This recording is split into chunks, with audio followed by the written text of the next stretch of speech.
Well, today we have a real treat.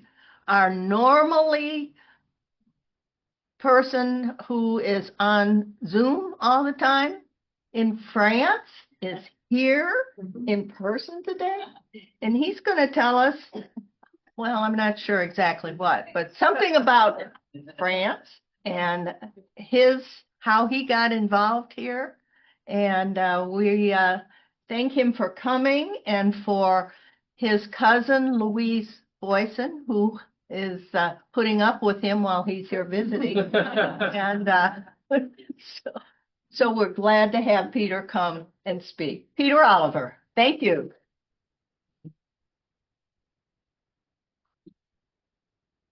You get a necklace.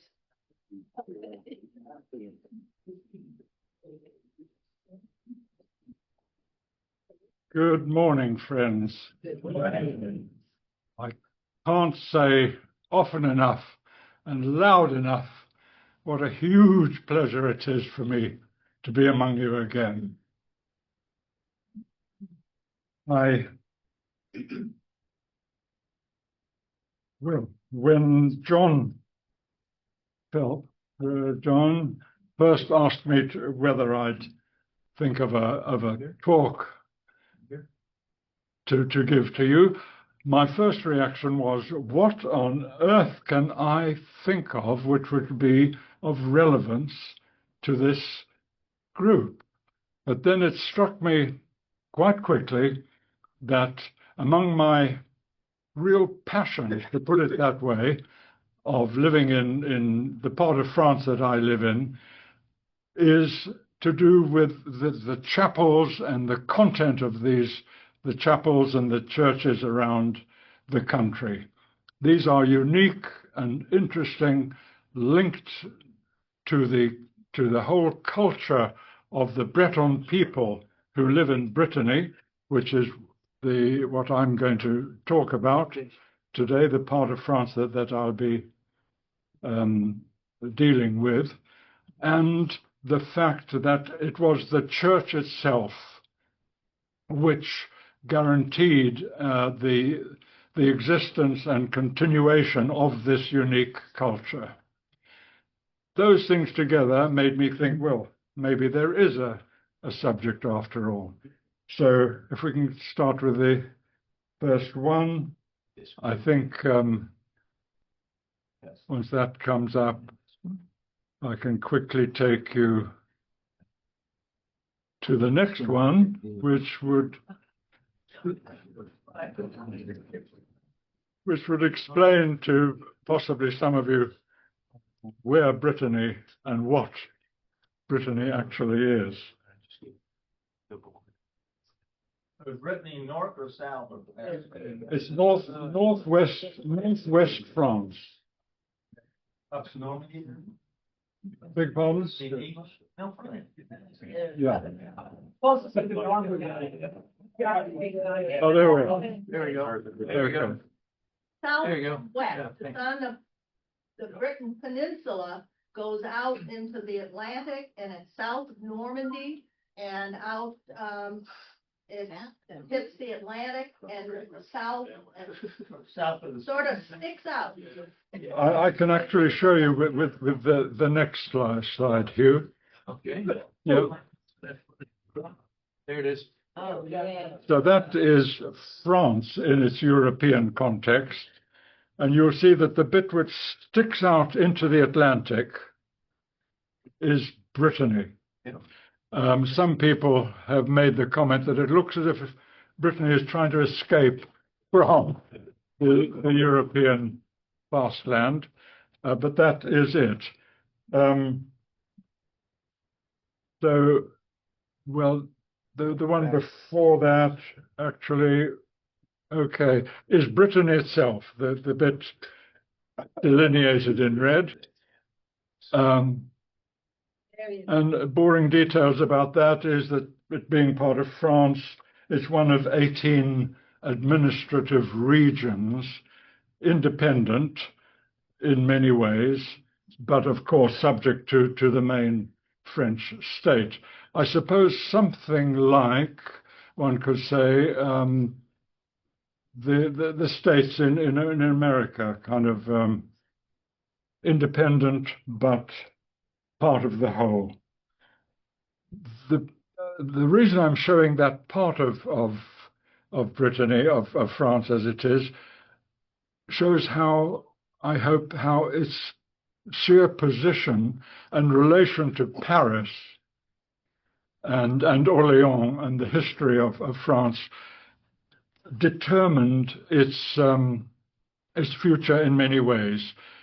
Its inaccessibility made it, allowed it to be more independent in those days than many other regions, which allowed it to develop its unique culture, unique in many, many ways. So yeah, it's one might be, yes. So this is a picture which would illustrate the fact that it must be true, I think, that no civilization in the history of mankind has existed without a fundamental system of belief, of commitment to a belief of some kind, whether one calls it a religion or not. In the case of the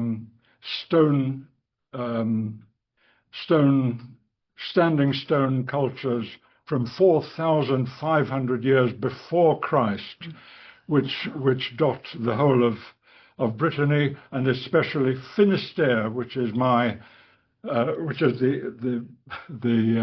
westernmost end of the country in which I live. These are impressive monuments. The one at Carnac, which is this one, consists of, that's only a tiny part of it, consists of alignments of standing stones, numbering 3,000 and more, as I say, from a culture of which we know virtually nothing, but was from the late Stone Age, early Bronze Age, 4,500 years before Christ. They had clearly an astronomical knowledge, which they applied with these alignments. And if we show the next one, we'll see that 1,000 years later or so, this civilization, which had occupied the western seaboard of the whole of Europe, got to British Isles, set up the famous Stonehenge monument, and went even further north, right up to Scotland. This is 1,000 years before the pyramids of Egypt were erected. But we know very little of that culture. The closest of the standing stones near me, where I live, is this menhir. We call them menhirs. I think that's a familiar term here too. Menhirs, standing stones, comes from the Breton main here, long stones, stone long.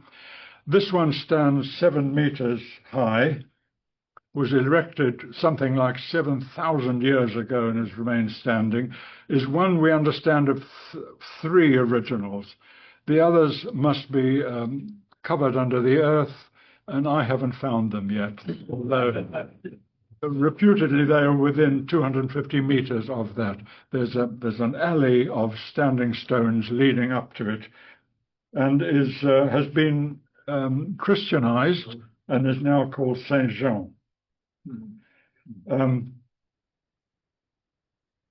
These stones could have been enormous. The biggest recorded one is at Loch Mariaker, this one which stood 20 meters high in its time, and you can see traces of the alley that it belonged to. It was one of 19 similar stones. When it was toppled, we are not sure, but that could have been as long as 6,000 years ago, fallen into pieces. The others have been taken and repurposed elsewhere. The point being that the whole of Brittany is, so to speak, a granite massif. Stone is the ubiquitous product for building and work generally. When the Bretons came, the present Bretons arrived in Brittany, we'll talk about their arrival a bit later, they noticed, of course, these standing stones, associated them with a pagan belief of which they knew nothing, weren't sure what to do with them. Some they toppled, others they Christianized, repurposed to, this is typical of several, turned into Christian monuments. Mainly that I note is in the 16th century. Apart from the standing stones, they erected these dolmens, table stones in Breton, some enormous like these. These were, of course, funeral places with grave goods indicating a firm belief in the afterlife. So whether it can be called a religion is up to philosophers and theologists, I suppose, because we know nothing more of it. They could be huge or tiny, about this size some, but graves they were. Apart from standing stones and the dolmens, there remain, I think, 3 of these huge cairns, immense collections of stones, put up 7,000 years ago, and this one at Barnenay measures 72 meters in length, 25 meters wide, and is still 8 meters tall. The point being that for centuries these cairns were treated as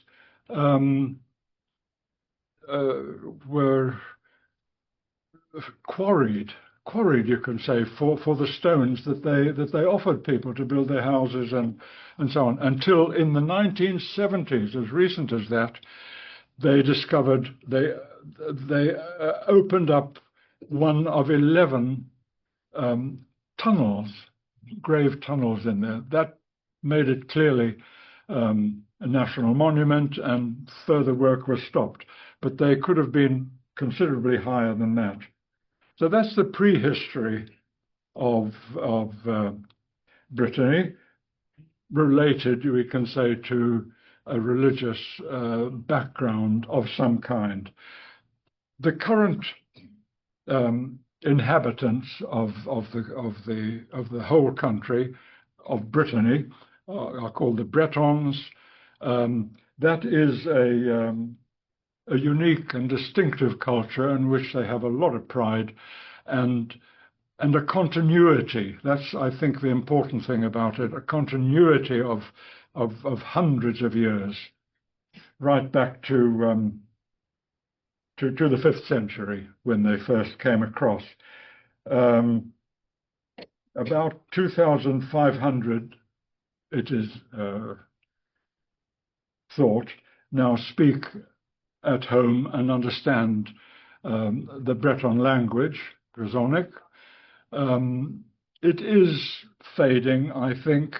In my 20 years or more in the area, one hears it less and less at checkouts at supermarkets and so on. But it is spoken, and there are fervent, committed speakers of it who we know. It was only officially recognized as a language because it had to fight its part in French culture against the attitude of the French government, which of course was, look, we're one nation, we speak French, don't we?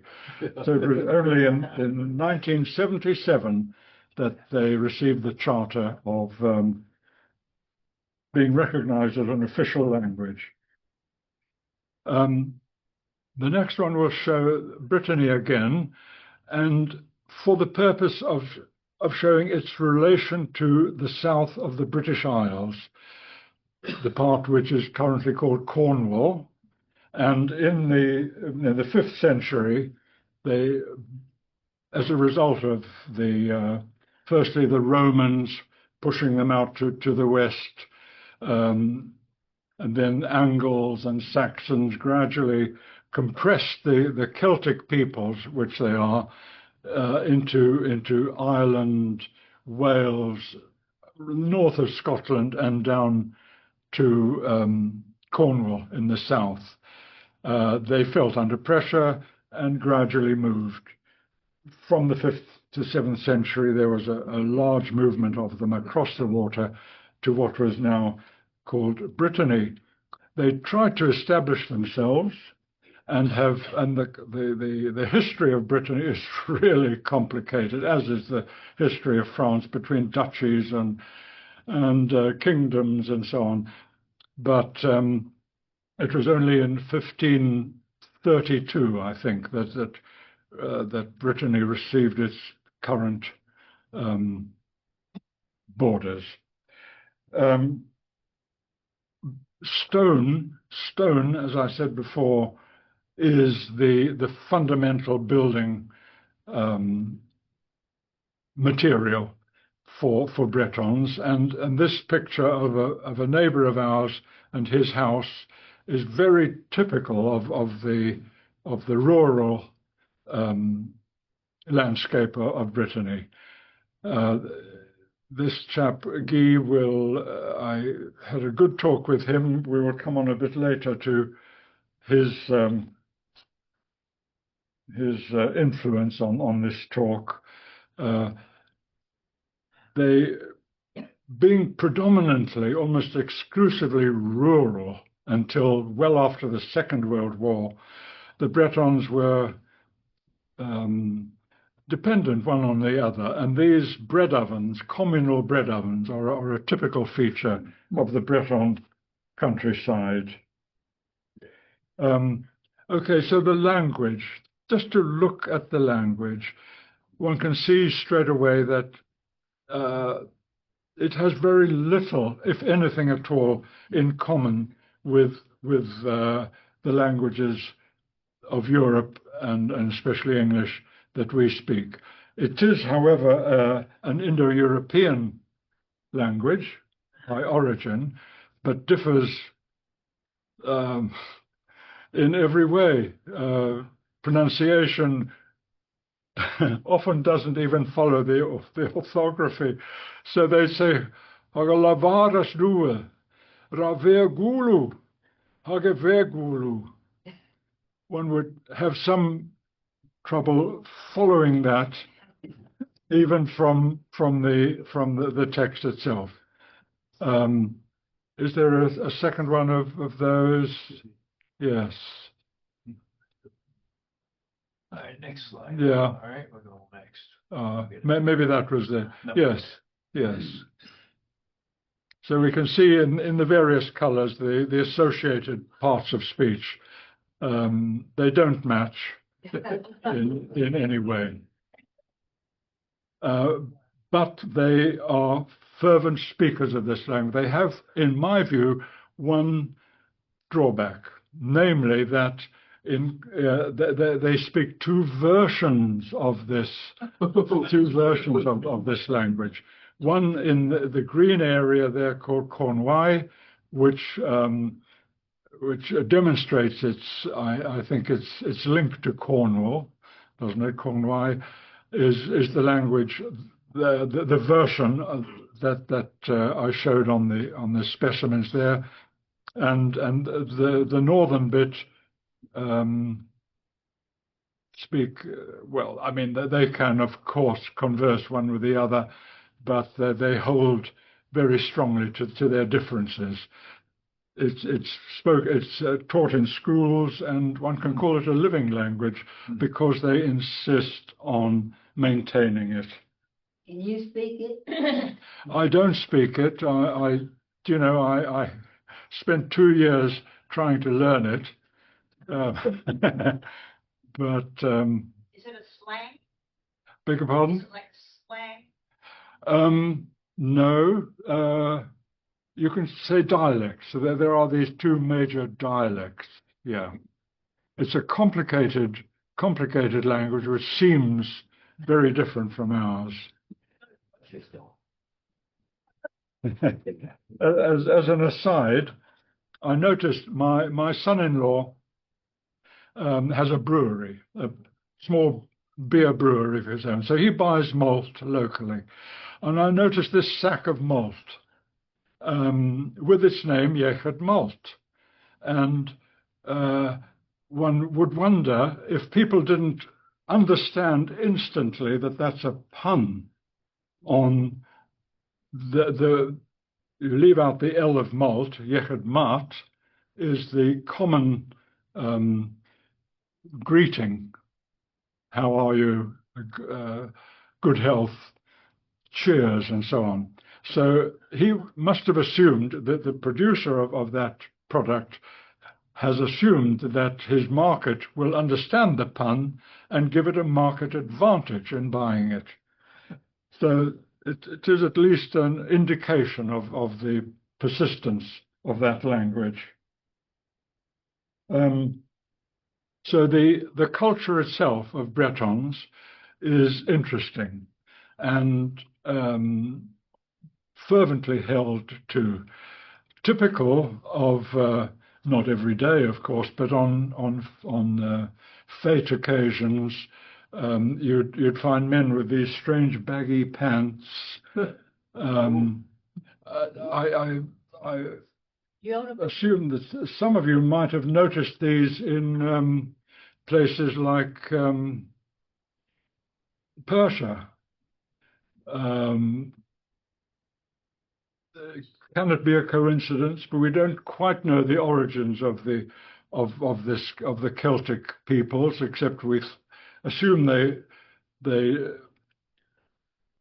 colonized Europe in what they call the Celtic Arc, from somewhere in the Eastern Med and further afield. The women locally in different towns and communes wear these on festive occasions, wear these starched lace coifs, as they call them, and are very typical of them. Okay.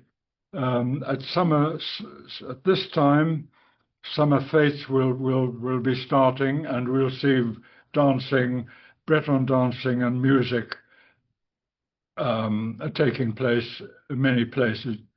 Typically, and even now, the the musicians of a kind of adapted what do you call it, bagpipe and flutes would sit on these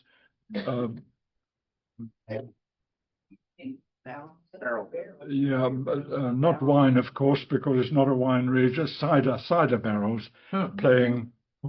So this is now still used and typical of the sound they make.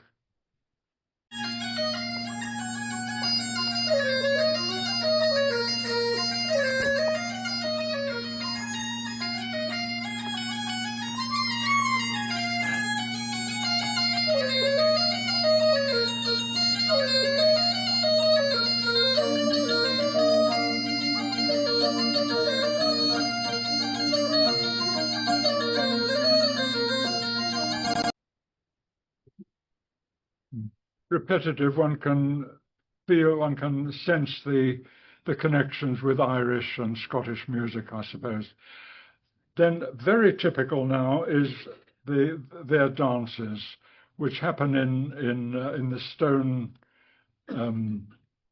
buildings associated with farms and things. These are ring dances, line dances, linked by their little fingers all the way, and they last all night.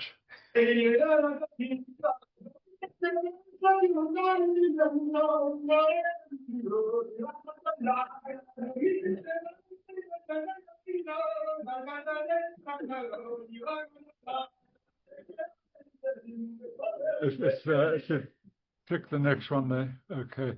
Well, the one before that did have them actually doing the dancing. I don't know if there's a click there and the singing. No. I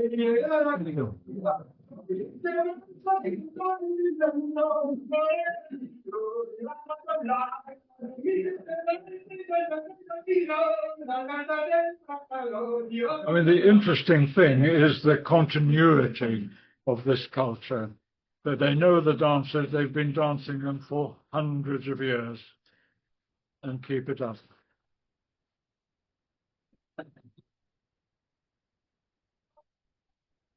And the accompanied music and chanting doesn't sound European, does it? Yeah.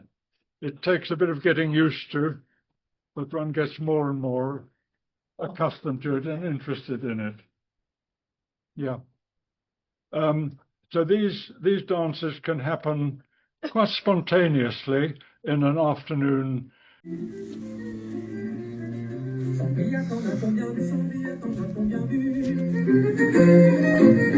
Comme à l'ordinaire, à mon petit déjeuner, 14 ou 15 verres. Et à mon dîner tout autant, et à mon dîner tout autant. La belle a eu le pied léger, la belle a eu le pied léger. Et dans la vaque, elle a sauté, dans la vaque, elle a sauté.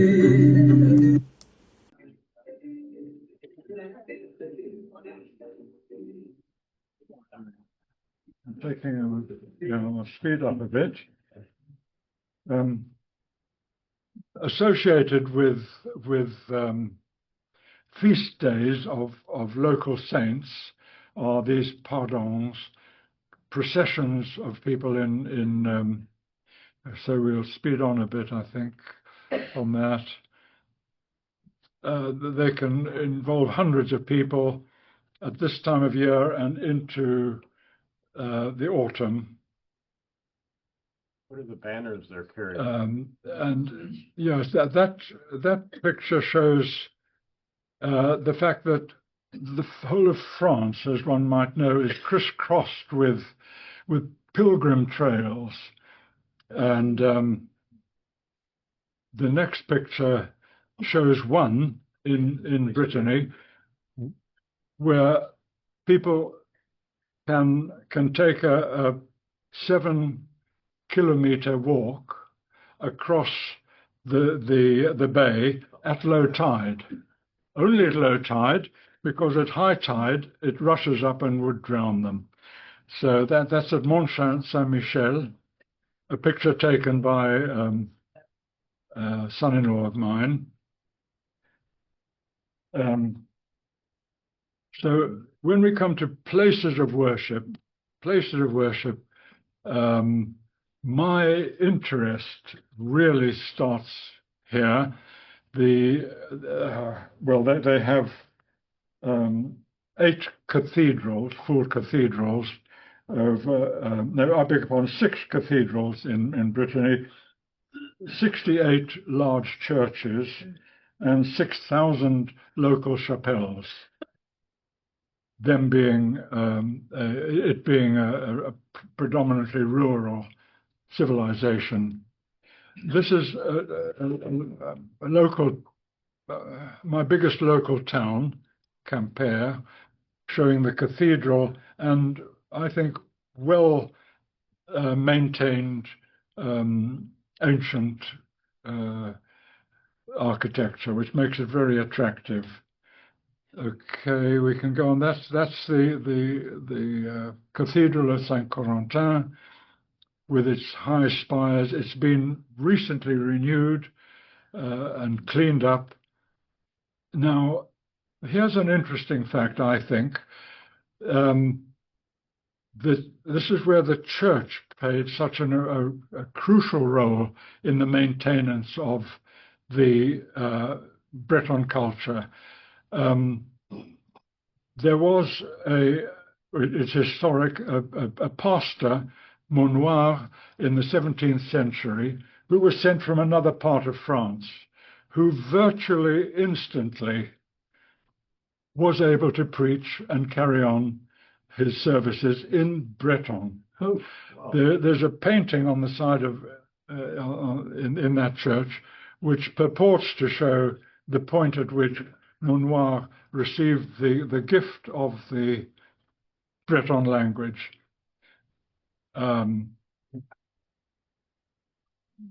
Yeah. So chapels, being rural, could be quite large like this, maybe taking more than 100 people, or tiny, fishing village type, or very interesting. There are several very interesting emplacements of these chapels. Yeah, what? Makes them really worth visiting. An ultra typical one is this one of Saint Jean. This is one which is associated with the menhir close to us, the Saint Jean one that I told you about. And what is clear is that when priests came across from Europe, monks mainly, in the 12th century, around about the 12th century, and fully Christianized the then Breton population, they found that, if we can go to the next one, that the local pagans worshipped these springs and ascribed to them all kinds of healing powers.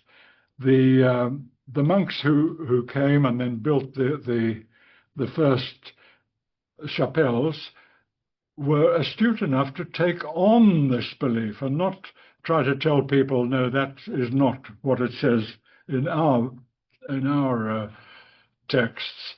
They took it on, and so there are several of these, large and small, still visited, even revered at this stage by local Christians.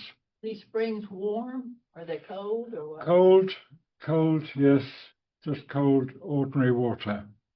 Peter, what is the difference between the small ones and the bigger ones?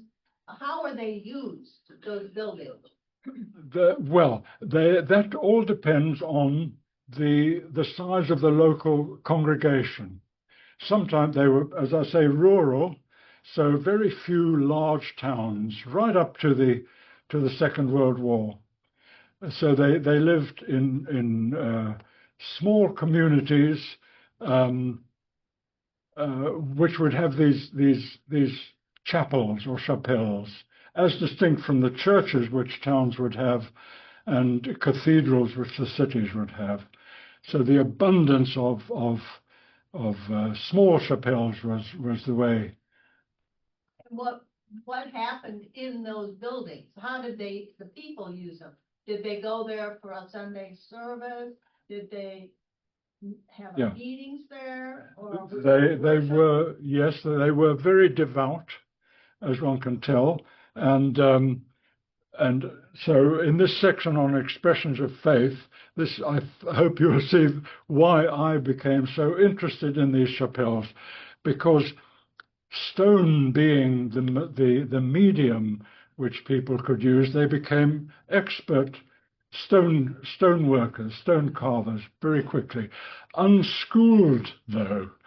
So what they didn't have were these beautiful marble polished sculptures from Paris. They had their own local, well-worked, but naive, one can say, naive, with much more feeling and connection, I think. You know, St. George and the dragon looks almost childish, but it's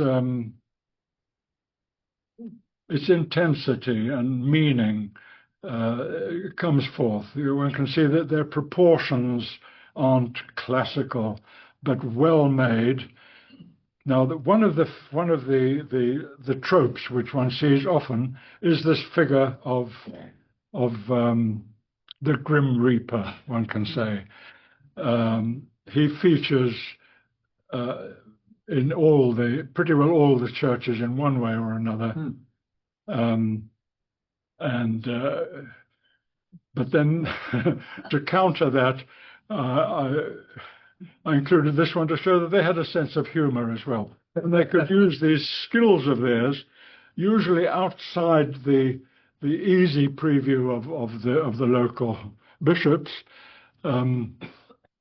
Oh yes, and interestingly is the Green Man. I don't know whether that's at all an American familiarity. It is. The one on the left is an English version of the Green Man, part foliage, which features extensively in the chapels in wood and stone. One can understand them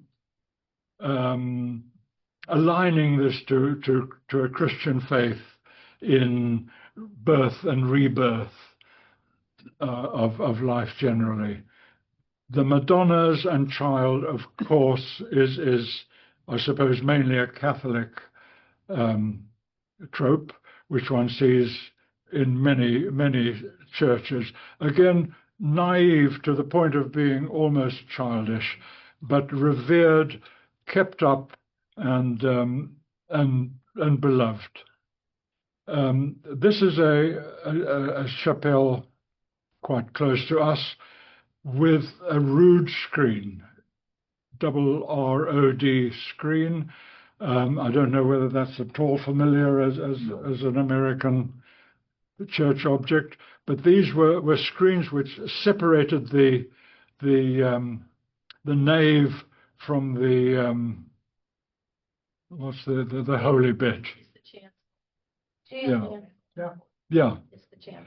So this side, for example, with its sensational detailed carving, is the history, the life of Jesus, and life to come. On the other side would be the hell and its damnation. In detail, it's beautiful. It's still naive, but well kept, and incredibly well made, well sculpted in detail. And we can go on. In the upper parts where you can't see it really, you could see local folk tales being represented, and a caricature of the local bishop, for example. Unique to Brittany are these calvaires, three cross erections, which are sculpted from granite.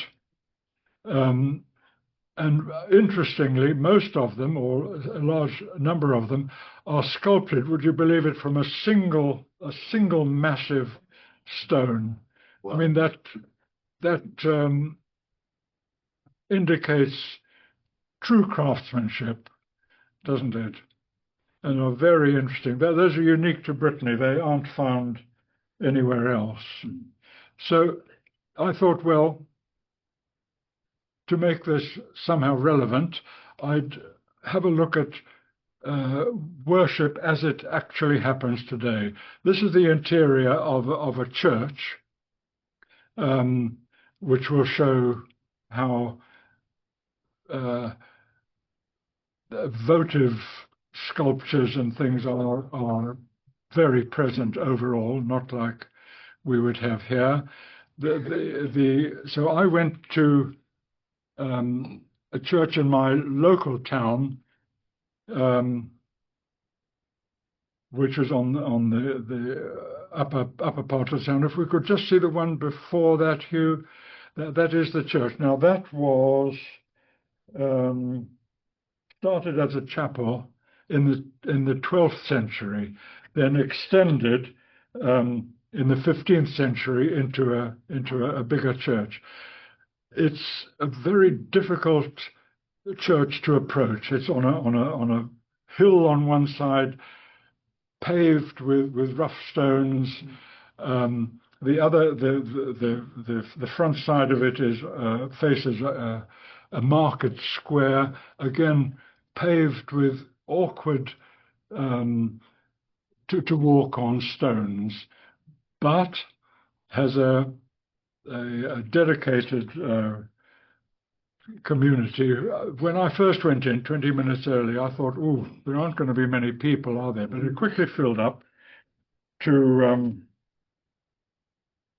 about 200 people in the end. I stopped counting when of those who came in at the front when I realized there was an access at the back as well. Now the service itself began with a Latin hymn, which everybody seemed to know, and then proceeded much like the ecclesia. What was the church yeah. Episcopal. Yes, a version of the English church, isn't it? Much like the Easter service for that, with a lot of response from the audience, much more than we normally see, or that I've normally seen here. Associated with acolytes who handed out things at the end. Oops, we're coming on, aren't we? Well, I've introduced Guy again, my friend, because after the service, I asked him why I hadn't heard a Breton language used. And he said, that's a long question, sit down. And he explained in brief that it was during the war, the last World War, that the Germans arrived, found that they needed to control this part of the country, it being the western seaboard facing the States and England. So they occupied the towns. The locals had to, of course, work with them to have their jobs, and there was a certain amount of collaboration. This resolved in local patriots, resistance patriots who occupied the villages out of the direct reach of the Germans, being exposed, and the result is these sad plaques which we find in the towns around us, indicating that groups of people or individuals had been shot there. So that resulted in a separation between the country and towns in many ways, between Bretons. And the quick upshot of that is that even cemeteries are acknowledged to be places where certain families may bury their dead and certain families may not, even now, as a result of the war. So to sum up, I thought, well, what can I find in the way of actual statistics about the presence of religion in America, in Brittany? This is difficult. They have every 4 years they have a census. There was one just a few weeks ago, but since the French Revolution and the dedication of the French state to laïcité, as they call it, separation of state and religion, the census doesn't ask for religious affiliation. So one has to try to find that information elsewhere. That's not easy. And my researchers have found the following.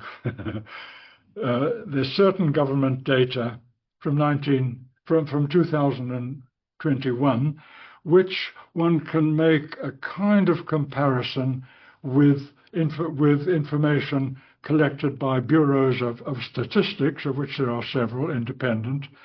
But the ones that I found most recent to our time are limited to an age group, which would, as you see, exclude all of us and our kids. But as far as we can get, what can we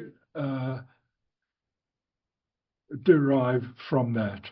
One way is to say that in comparison with 2009 and up to 2020, Catholicism seems to have been on a rise, because of course Catholicism is the predominant religion in France. That Protestantism of all kinds seems to have decreased in one way or increased in that age group. Islam, Judaism, and Buddhism have stayed pretty well the same, with an interesting possible a rise in Islam, which is a subject for discussion, of course. The no religion profession, has that increased or decreased? I'm afraid I can't give you any more solid information than that. And yeah. Do I do a little bit more with the filter down? Well, do we have time? Show it that way. Yes. Pretty cool. This is purely a side. The one before that, Here it is. you're probably aware, only 3 years ago, that tragic fire in the Notre Dame Cathedral, which is so central to French culture, almost destroyed it. 3 years later, it is brand new.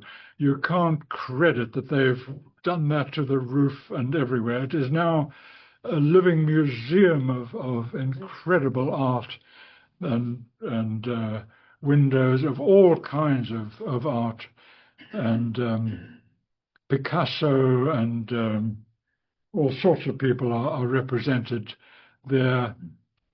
And the friezes, long friezes round the whole of the nave, are beautifully restored and kept, and again with charming detail, which one can miss altogether, simply because of the beauty of everything else one's looking at.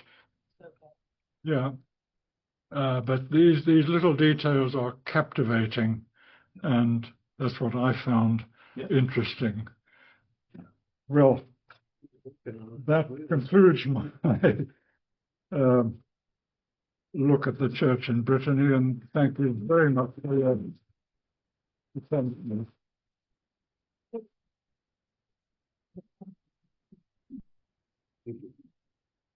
I don't know if there's time for questions, if any, but I think we must be nearly there.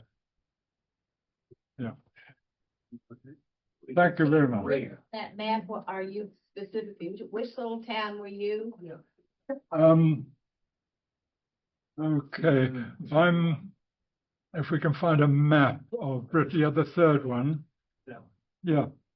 So when we come to visit, we'll know where to go. yes, my town would be pretty well where the Q of Quimper Oh, is on that one. That does show, I'm afraid, that Brittany isn't an easy place to visit. You don't pass through Brittany on your way to anywhere else.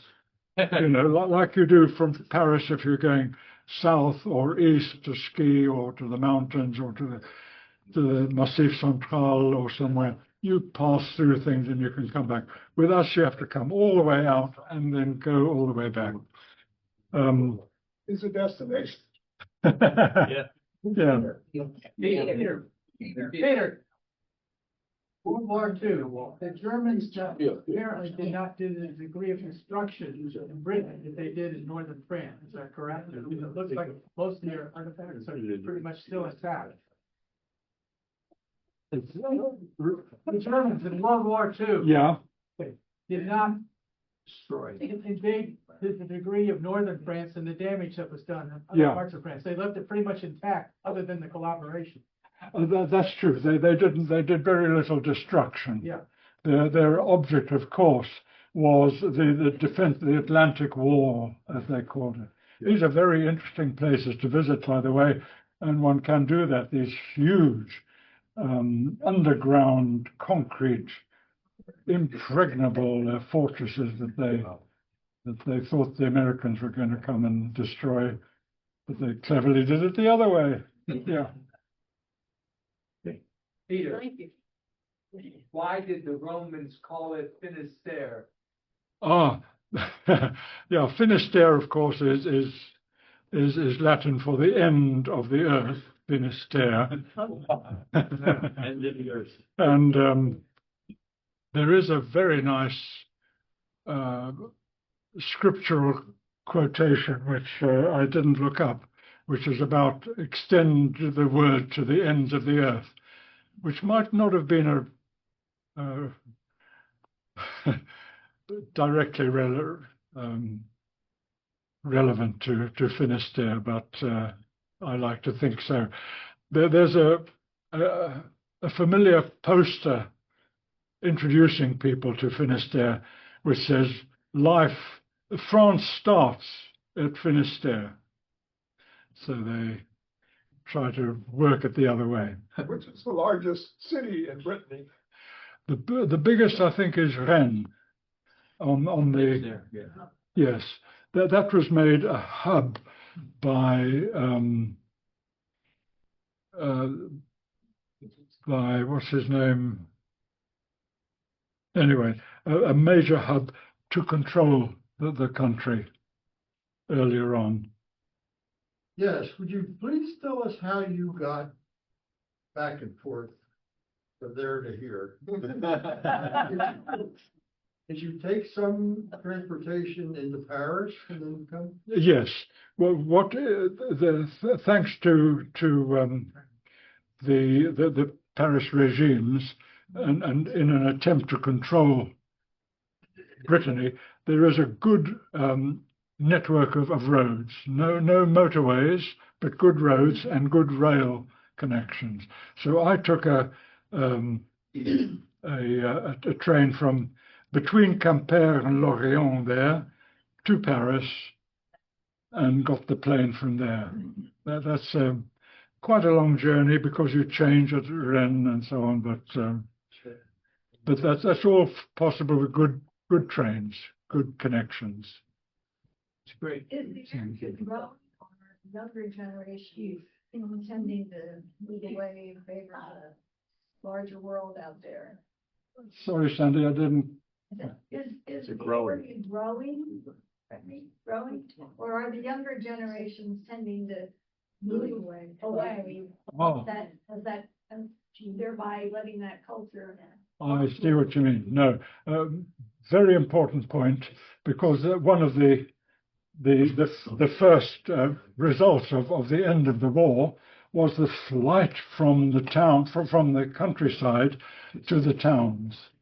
The result, of course, is that many of these chapels are derelict or upkept by a tiny group of people who live around. One has to go around and ask in the houses for who might have the key to let you in.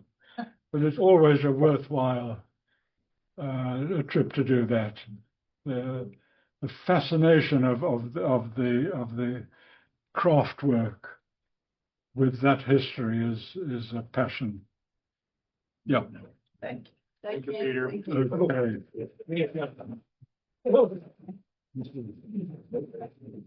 When we all go to visit. Yes. Room in your town for us to stay. There is we have a gîte, in fact, Airbnb, you can say. We have a house. We have. Gosh, anybody would be welcome. Of course, it would. And special thanks to Hugh and Jeff for solving the technology of this talk. Thank you. Thank you, Peter. Thank you.